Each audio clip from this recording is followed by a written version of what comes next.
Nkwaniriza nate ku Focus TV. Thank you so much when you kuberanga otugoberera when you kuberanga olaba Focus TV. Unakola lero njagadde okola follow up oba story natagadde ogyesonyiwa n'engambi kanjireete oli awo naawe ogigoberere ogitegeere.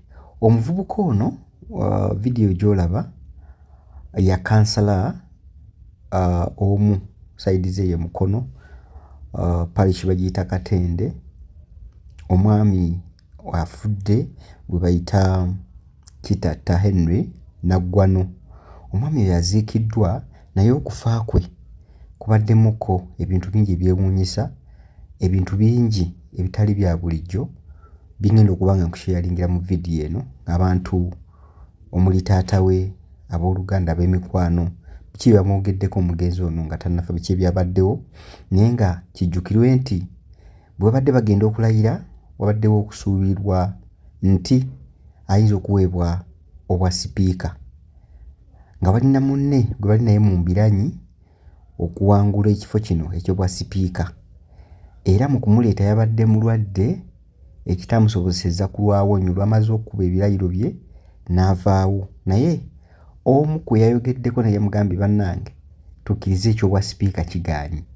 Eky'obwa sipiika okugaana nga kiringa ekiraga nti n'okulwala kwe ono gwe badde naye mu mbiranyi abamu kye balambika nti ddogo yavuddeko okufa kwe oba okuva mu bulamu obw'ensi eno. Nze batuwuliza story eno abantu balinga 3-4 abagituwa mu bujjuvu na butya bwebadde. Nze Ade tova ku Focus TV katugirabe babiri. Nze Saalongo Naggwano John nafuna essimu ya muwala wange ku Lwokuna ekiro, nankubira nagamba taata tuli eno naye mutabani wo mulwaddemu, konze kyekimuluma nti alimu olusujjasujja, konze taasobole kulayira. Kyava agimusikako n'amugamba mumpe, namumpa netwogera, nagamba nja kulayira siri bubi nnyo, konze kale nimugamba nkeere nnyo kumakya, naye keera yambala ojje tugende tulayire, konze kale mba sinnayambala. Ndi awo wakandya ku kyenkya mwanyina nankubira nagamba taata oliwa, konze ndi wano mbadde nzikirirako wawire ku dduuka lyewakolera. Nagamba yambala mangu ojje, embeera ya Enole embi nnyo, nze mukutteko nendaba nga ntiisizza, konze ontiye. Era nenyambala nenzika ku luguudo nenfuna booda nendeeta wano mu sipiidi nemutuukako nemusanga nga yeebasaawo mu ntebe mu njuye, manya nga yeebase wansi ku mukeeka. Nero olwandaba nagamba Saalongo otuuse, konze ntuuse. Nagamba naye ndi wano ani akuleese sipiidi, konze wangambye nzije tulayire. Nagamba ze naye nemuganga ndabanga gwe omulwadde. Nagamba ndi mulwadde naye si kinene nnyo nja kusobola okulayira. Aze gwe nti ye ndaba oli mugonvu oba togenda tugende mu ddwaliro. Anafunye ku treatment n'omusawo era ajja akole ki, ajja nteekeko amazzi, konze kale. Omusawo yali tannajja, nze ye waawano najja namusangawo namugamba akatwambale tukutwale wali omusawo n'akusanga yakukole ki, tukuteekeko amazzi nga bano bwe bakuŋŋaanye koye kale. Era ne bamwambaza naye awo deni yali tannayambala, natandika okulogootana. Waliwo omusajja bamuyita Sserugonyooli yafa, weeyo obukunja yali mugagga ng'alina muno kamunye. Natandika okugamba Sserugonyooli wuuno, Sserugonyooli tulina bye tuteesaako. Nemugamba Sserugonyooli omuteesaako wamulabako omumanyi nga wali muto nnyo, nti wuuno tulina bye tuteesa tugenda Kampala. Konzo nti konze kale naye byonzizeemu tebinsanyusiza, twandigenze mu ddwaliro oba musujja gwa ku bwongo nti abangambye typhoid, konze kale. Era ne bamwambaza n'ayambala essaati ye, ne bamuteekako ekkooti, ne balinnya emmotokano ne batuleka ne bagenda. Fe ne tuva emabega n'eppiki ne tugoberera tugenda wali mu kisaawe wabadde omukolo, ne bamuwa entebe n'atuulatuulamuuko. Bagenza okulanga omusawo takola ki, tajja. Ne bamuzza mu mmotoka ne bamutwala eri omusawo n'amuteekako amazzi, fe ne batulekawo. Kati ne batandika okusoma, ye yabadde nnamba 2 okuddirira chairman. Kati bamaze ne bamusoma ne bagamba nga taliiwo. Ne bagamba mulwadde naye ajja mugira mu lusoma, abalala bagira balayira. N'agira nga abalala balayira, oyagize abalala nga balayira, ne bamuzza mu mmotoka. era teyasobodde kuva mu mmotoka, bamukwatiddeko bukwatiza akazindaalo n'ayogera mu bye yayogedde. Then awo ne bamugjawo, nabadde ntuula naye mu mmotoka, emmotoka tetumala, ne bamutwala mu ddwaliro. Era bwe yatuuse nga mu ddwaliro yagambye munne mutoowe n'amugamba kojja ekya sipiika kiganye, era we yakomye teyazzeemu kwogera. Yakutuse mu ddwaliro? Yakutuse nga batuuka ku Erona kwennyini omulundi ogwokubiri ng'avudde mu kulayira n'akutukira awo ku mulyango gwa ddwaliro. Omusajja omulimi abadde abonabona nga njagala omwana wange tukole ki, tutuuke ku kye tugoberera. Era bwe yayawangula ekifo ekyo nemanya nti kati tutandise okukola kyo, olugendo tulutandiseeko.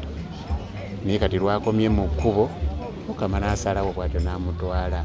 Babadde musajja muyivu, musomesa, amanyi abantu, ateesa, era mu kalulu buli kala yonna yamuwa akalulu, ate nga yagira mu movement, naye kala yonna yamuwa. Ngenze okubateekerateekera nate ndikomawo ne mbakima eyo gyendi nammwe mubeereeyo. Okukkiriza kwaffe kuli kumu kwokka, nti Katonda bw'aliba akomyewo okukima abantu be ne muganda waffe Kitatta tugenda kubeera wamu naye. Era nsaba okukkiriza okwo baganda baffe n'ab'emikwano kubeeyongere emitima gyammwe. Olunaku olwaleero nyimiridde wano ndabye ku baganda bange abava mu kibiina ekya NRM, ndabye ku baganda bange wano abava mu kibiina kya DP. Nze ayogera wano ndi wa National Unity Platform.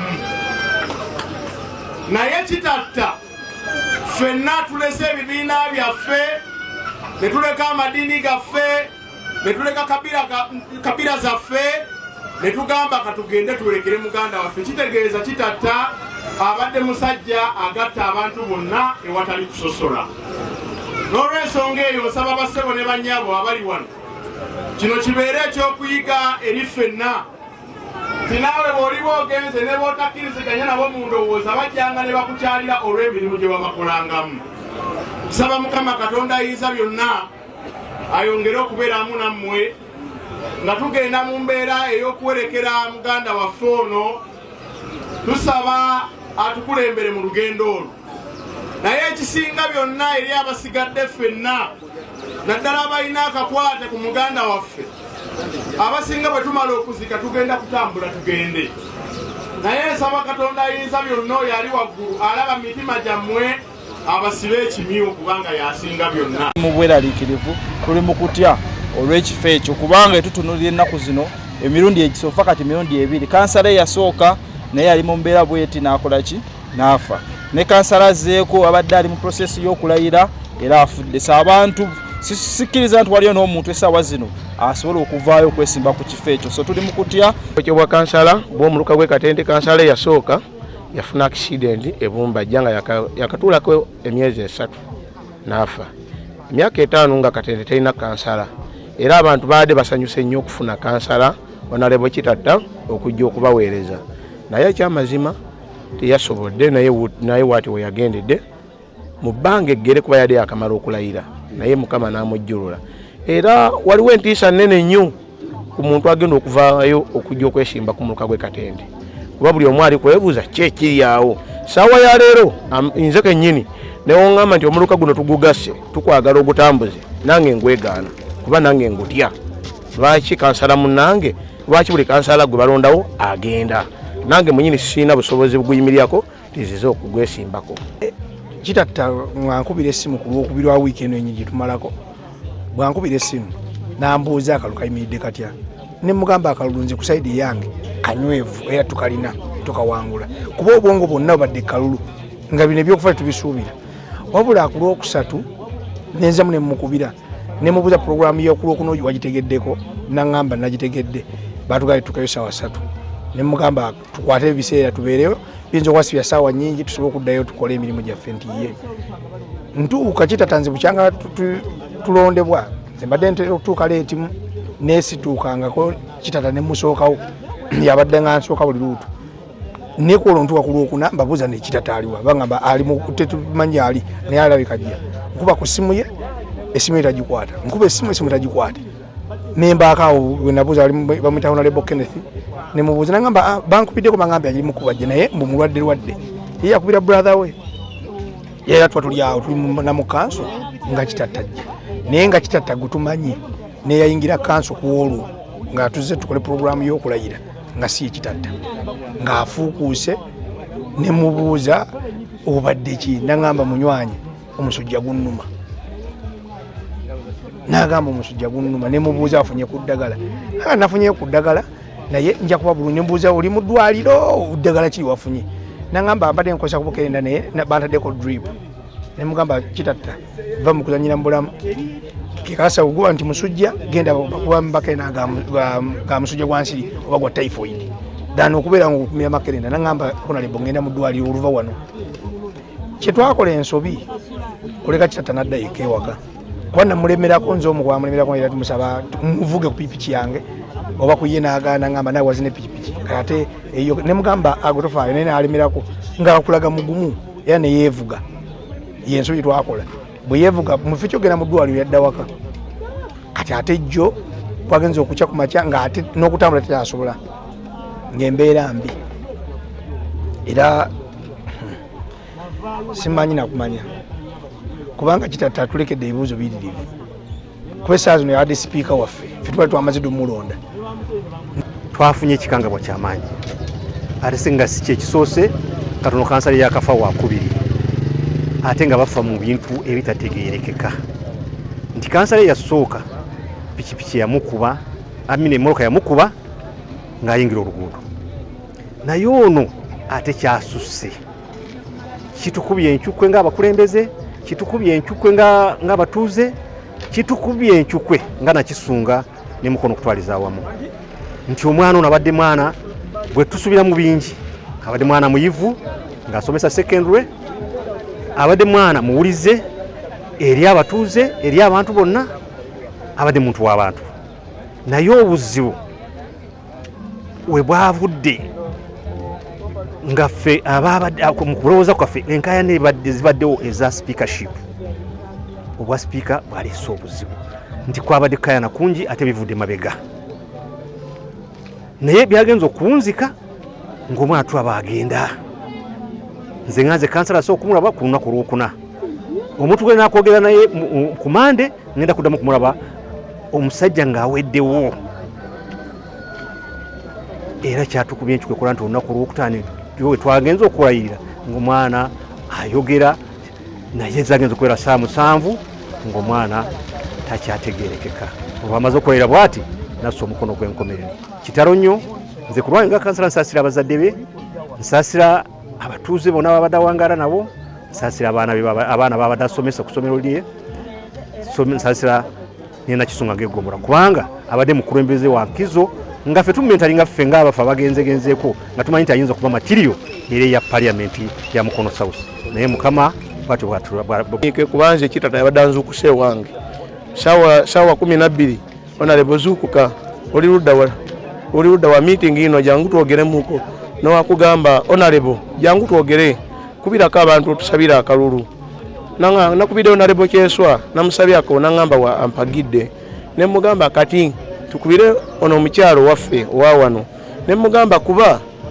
tuve mu byogamba nti kibiina kye NRM kibiina kya NUP naye tulonde omuntu anasobola okukola era bannange nga tunoonya busobozi abantu gye bali nga tunoonya busobozi abantu basobola okukola ki tubale tunoonya nze kansala Dani Kyeswa atwala omuluka guno gw'ekyabalogo omugenzi kitata NRM abadde awangaalira abadde amakage ekyamazima olunaku olwaleero tubadde nga tumusabirako wano mu makage kitukoze bulungi nnyo kyafunye emmisa ennungi omugenzi oyo abadde mukwano gwange okuva etwalabagana ku nominations eye Mukono netukwatagana bulungi naye abadde muntu mulungi muntu mugonvu muntu wampisa omuntu aba abantu ekitiibwa bwe twavaawo najja ewange ku ssomero awaka ne tutuula ne twogera ebintu bingi naneebuuzaako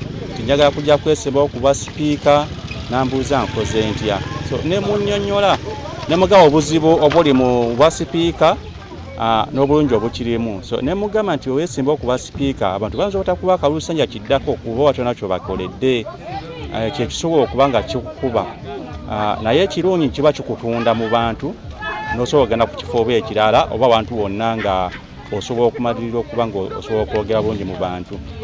N'aŋŋamba kale nangamba nze nja kusobola okukolera abantu bange mu mbeera yonna oba ndi sipiika yasobola okuweereza n'abantu bange abeekatente.